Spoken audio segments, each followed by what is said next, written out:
Shalom and welcome to Jerusalem Studio. As there is never a real lull in the relationship between Israel and the Iranian proxy Hezbollah, so there is also no real point in saying that any period of relative quiet between the two is a lull on either side of a storm, as it is merely in reality a short intermezzo between storms. The next one, brewing, has to do with events and processes, both visible and hidden. Hezbollah is gradually rebuilding with a lot of Iranian support, while Israel is striking infrastructure targets, munitions, and personnel. This is surely a collision course, and the only question are when, how, and what sort of impact this clash will have. To dissect those matters, we are joined by Brigadier General in Reserve, Dr. Amnon Sofrin, who formerly served as the Chief of Intelligence at the Mossad. It's good to see you, General. Good to be here. It's a pleasure indeed. Also joining us, retired Brigadier General Mark Kimmett, formerly a U.S. Assistant Secretary of State for Political and Military Affairs. It's great to have you with us also, General. You too, Jonathan. Thanks for being here. Absolutely. And last but not least, our TV7 editor-at-large, Mr. Amir Oren. Amir, tensions are high and becoming higher. And some may say that unless Hezbollah alters its course of action, it's going to face the brunt. So in purely military terms, we should have been, or at least would have already been in a renewed campaign, with Israel not waiting for Hezbollah to initiate it, but rather preempt and find quality targets to hit in the opening salvo. However, it is never purely military, and there are domestic considerations. Israel has entered its election year, and any government should consider the reaction of the residents of the northern communities should Hezbollah rockets and especially attempts to raid the northern border occur either as the first phase of the renewed campaign or as a reaction. And the government doesn't want to have to answer to those who say, well, all we had was a year's respite and now it's coming back. So apparently Israel is now waiting for a real pretext or cause and then try to finish the job it started last September. Hezbollah, of course, initiated its part of the war on October the 8th, the day after October the 7th, 2023. But it was mostly an exchange of fire across the border with Israeli strikes in Beirut too. But only since September of 2024, when Israel hit Nasrallah and had the Beeper campaign, only then was it almost a full-scale war, ending in November, a year ago. But it could resume any day now. Indeed. Well, the first question I'd like to refer to you, General Kimmett, when we're talking about the U.S. Special Envoy to Syria, Ambassador also to Turkey, Tom Barrack. He just visited Iraq, during the course of which he met with the Prime Minister, Mohammed Shia al-Sudani, and others, during the course of which it has been reported that he warned about a potential attack by Israel against the Iranian proxy Hezbollah in Lebanon. Now, it sounded a little bit odd to me, but nonetheless, I'd like to hear what you have to say on this matter. Yeah, first of all, I think we should add, as we're talking about all of the issues regarding Lebanon, and it's not simply Israel and Lebanon, but it's also the United States, which is making an effort with the new government there through our special envoy to attempt a disarmament and a demobilization of Hezbollah. So not only their domestic considerations for Israel in terms of this next strike, but also it is certainly the case that the Israeli government has to consider the U.S. views on when and where that happens. Now, I would tell you that having spoken to people very close to that meeting, that is not the message that Barak delivered to the prime minister. In fact, the major conversation had to do with Syria and where Iraq could fit in on the whole issue of bringing Syria back. So I don't want to talk about that as a warning because that just didn't happen. Thank you for that clarification, General. General Sofrin, I'd like to ask you in this line. The U.S. Special Envoy for Lebanon, Morgan Ortagus, is currently in Jerusalem. She already met with Israeli Foreign Minister Gideon Sa'ar and others to discuss the Lebanese portfolio. What can you tell us about that at a time when Israel is, of course, very keen on seeing Hezbollah disarm, but it cannot accept a scenario in which this Iranian proxy continues to obstinately disregard any threat and any demand by both the Lebanese people, the Lebanese government, and the governments of the United States, France, and others to come to terms with the fact that it's not going to be an armed militia, not only on the footsteps of Israel's backyard, but also as a forward extension of the Islamic Republic of Iran that has taken hostage another country in the region.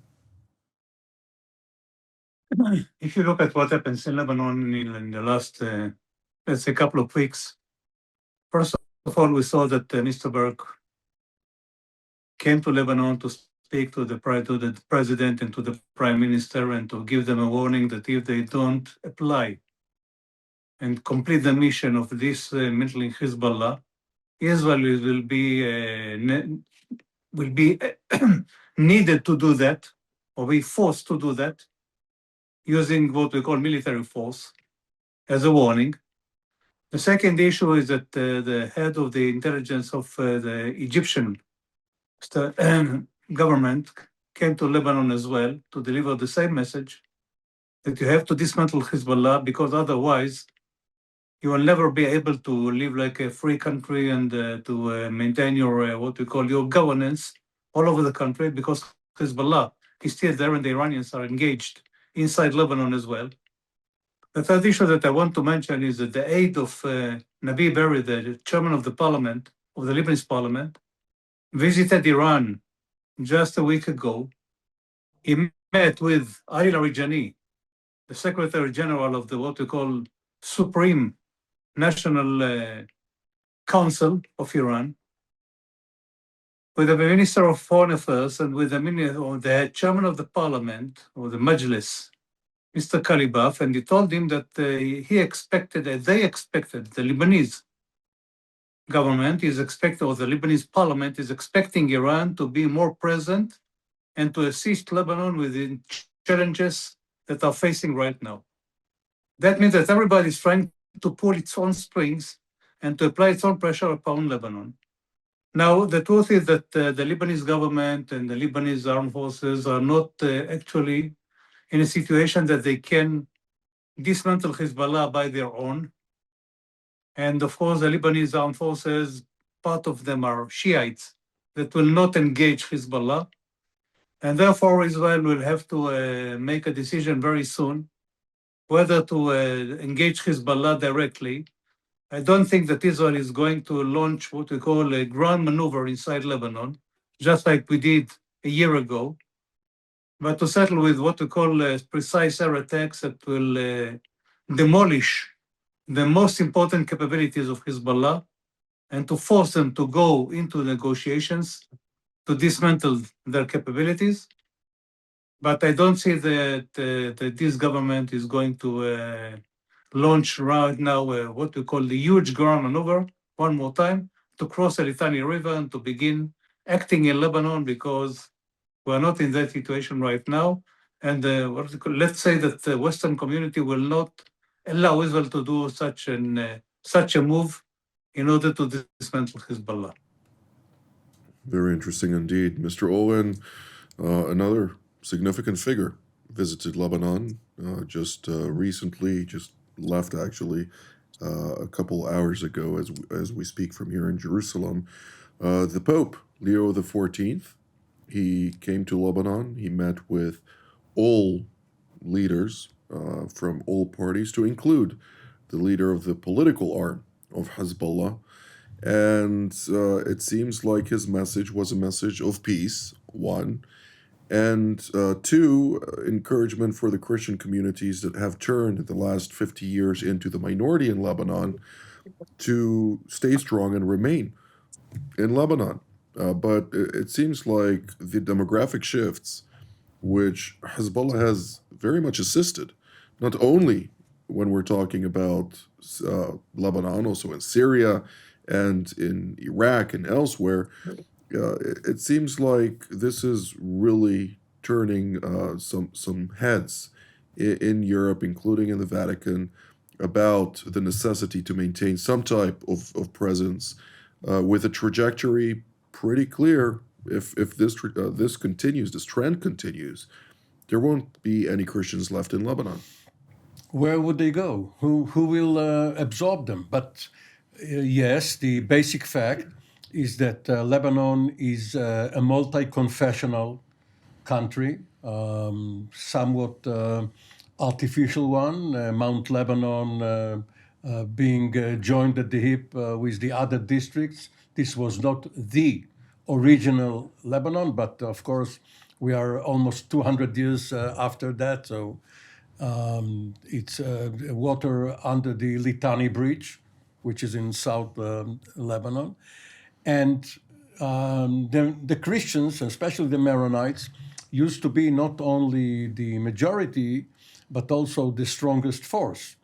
And of course, the Lebanese forces, that is the Phalange, one reason why they joined with Israel in 1982 was their hope that many Palestinians, who are mostly Muslim, would flee Lebanon following that, probably back to Jordan, and demographically it will improve the position of the Christians. But now the Christians are on the defensive.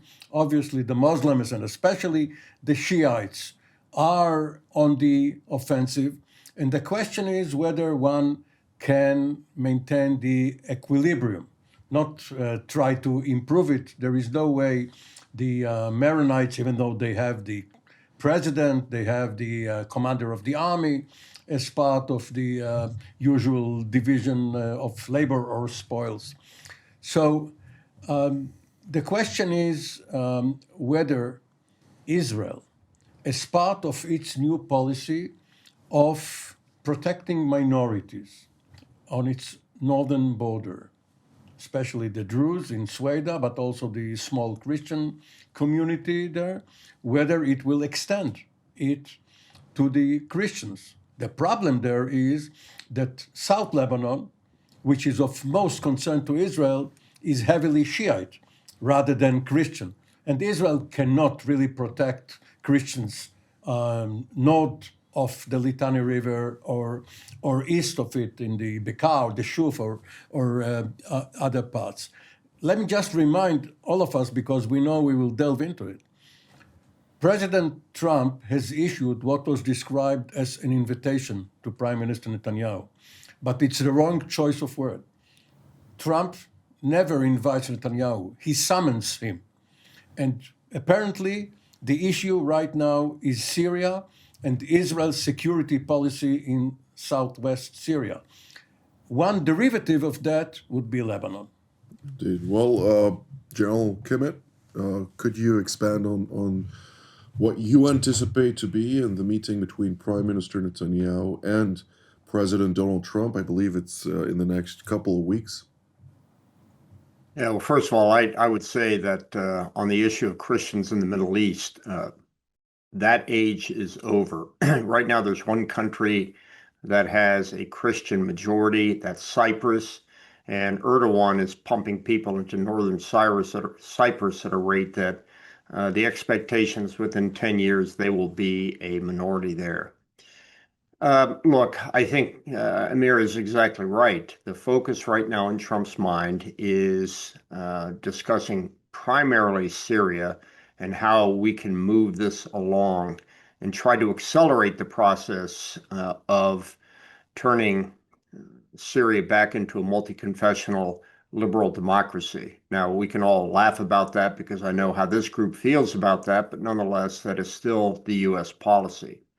But he does have some concerns about Lebanon because the special envoys keep coming back and saying they're not making any progress. And of course, they're not making any progress because the Hobson's choice in Lebanon is to demilitarize Hezbollah, which is near impossible, or leave them in place.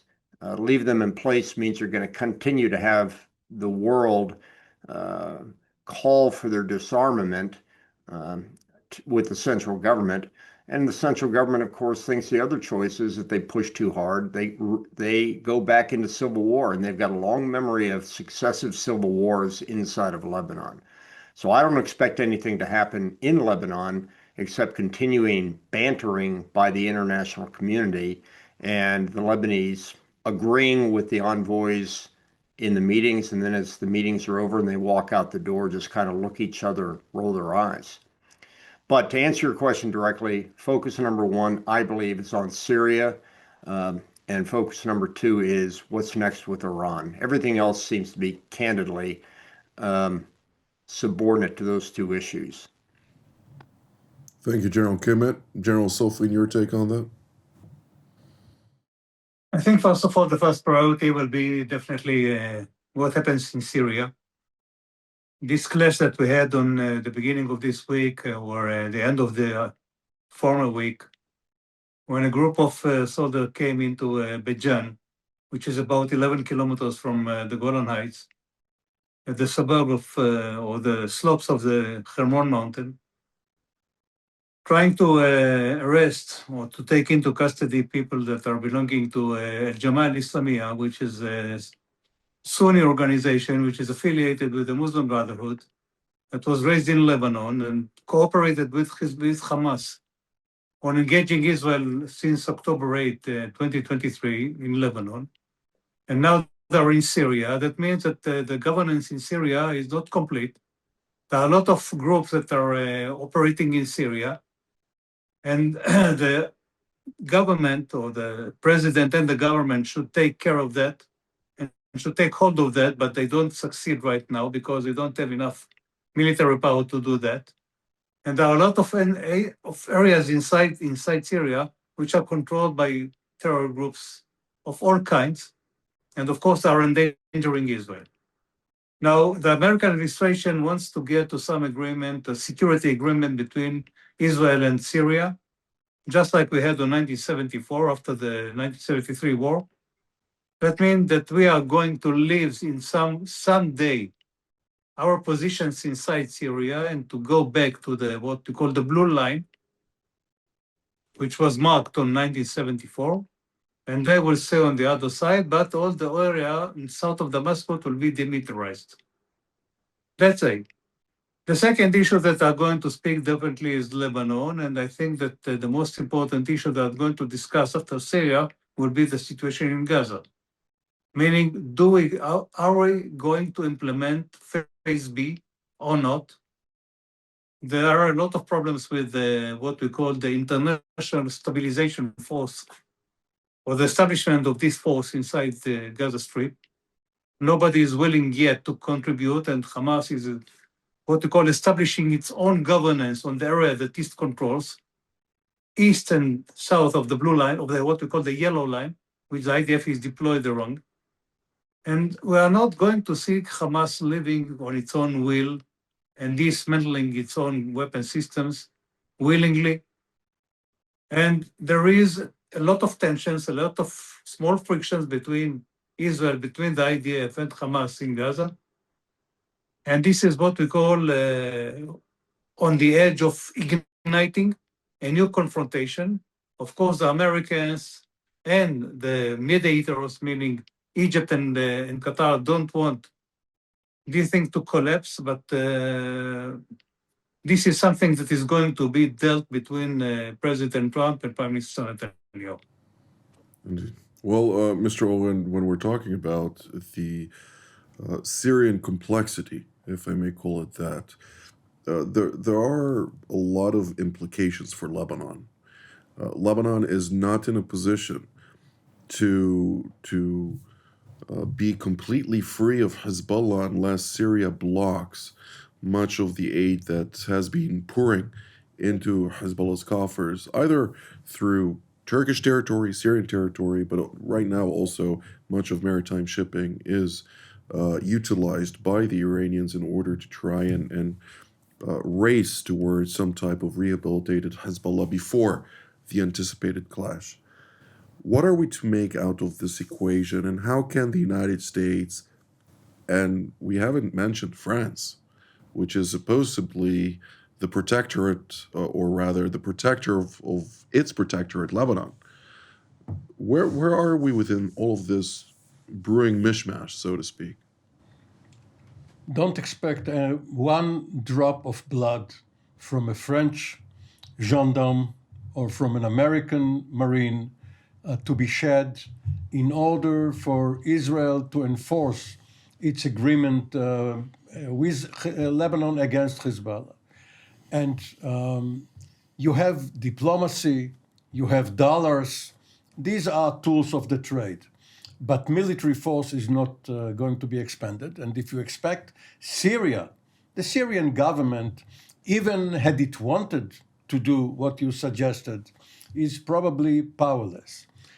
And as for Israel, one of the most difficult decisions has to do with looking realistically, with cold eyes at the situation and knowing that what was successful day before yesterday, maybe even this morning, may not succeed tomorrow, knowing when to stop.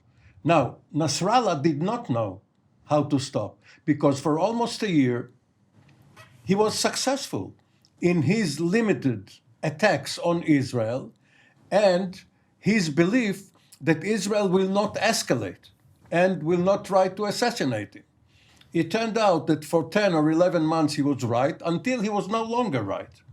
Israel has been able, in its strikes against Hezbollah targets, both in South Lebanon, in the Bekaa, and even in Beirut, in the Dahya, has been up to now been successful in not drawing Hezbollah into renewing the fighting. But this could change any day. And it takes a very wise and experienced leadership to know when it is best not to prolong it and not to extrapolate the past or the near present into the future. Thank you, Mr. Oren. We are drawing near to the end of our panel today, and therefore I'd like to give each of you roughly 1.5 minutes to give your final assessment for the near future. Are we on a course of collision is the header of my question. General Kimmett, we'll start with you. Well, two things. I'd note number one, we're coming up on the 20th anniversary of 1701 United Nations Security Council resolution, which calls for the complete and full disarmament of Hezbollah. I don't think we are going to see it in 2026, so I think we've got to understand how that would happen, but I don't think it's going to happen. Number two, on the issue that you asked about the United States, I think it's important to understand that President Trump is not somebody that sits down and thinks long-term strategy. He's very peripatetic on his focus on different issues around the world. Even Marco Rubio seems to be bouncing from point A to point B, primarily on Ukraine at this point. So I just think that right now you have a combination of a national security staff that's on overload between Ukraine, Venezuela, Gaza, Syria, and because they've reduced the size of the National Security Council, it's beyond their capability. But more important than the staff work, I think I can be gentle by saying that the problem with special envoys is when they get the ear of the president, that phone conversation becomes the crisis of the day and tactical decisions are made, not strategic decisions. And then the next envoy calls up and it's a tactical decision, not a strategic decision. So I think you're going to continue in both of these conflicts, along with Ukraine, Venezuela, and on, U.S. support, but not U.S. strategy. Unfortunately, what you just remarked does show very, very strongly in Lebanon, in Syria, in other locations where the envoy's advice might not be as strategic as one may hope. But General Sofrin, your take. IDF spokesman just published what happened on Lebanon last year. He published that more than 370 people, mainly Hezbollah activists, were killed in action, that we carried out 1,200 what we call ground raids in order to destroy Hezbollah infrastructures and to deny them from getting back into South Lebanon. That means that there is an ongoing effort, even at a low scale, even at what we call below the raiders. And yet Israel is still operating and don't allow Hezbollah to get back into South Lebanon and trying to do everything in order to deny them from getting more capabilities, just like I did before. I think that we are very close to the decision, the point of decision of the Israeli government to decide what to do with Lebanon, what to do with Hezbollah.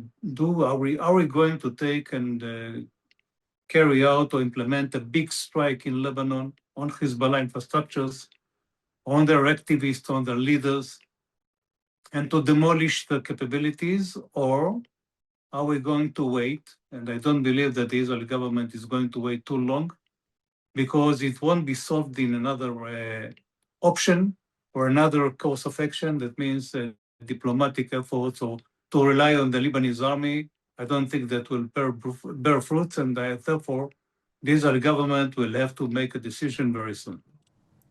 There seems to be a consensus about that here in Jerusalem as well as in Washington, D.C. This is all the time that we have for today. I'd like to thank General Kimmett and General Sofrin for all of your insights today. I'd like to thank also Mr. Oren and to thank all of you at home as well. Until our next edition. From here in Jerusalem, Shalom.